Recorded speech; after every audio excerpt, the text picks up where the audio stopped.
Vous n'êtes pas drépanocytaire, vous ne portez pas aussi le trait de la drépanocytose. Donc nous vous encourageons à continuer le combat.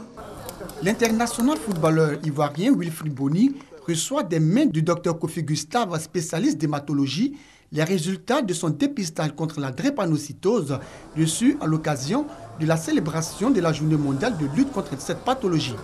Wilfried Bony conseille aux populations le dépistage. C'est vraiment important que la population se mette en garde parce que c'est un fléau qui tue aussi. Et donc pour ça, j'ai décidé d'associer mon image pour pouvoir lutter contre cette maladie.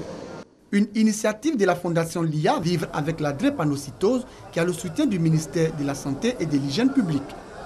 Nous devons mettre essentiellement l'accent sur la prévention.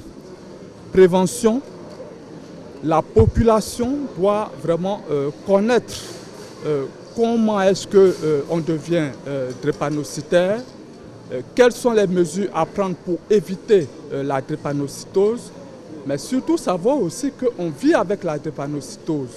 Notre combat, c'est pouvoir dépister les enfants à la naissance et dès leur enfance, les prendre en charge de manière rapide pour qu'ils puissent vivre mieux leur maladie. Sensibilisation, séance de photos pour dire non à la maladie, distribution de flyers des temps forts qui ont marqué cette journée de sensibilisation de lutte contre la drépanocytose.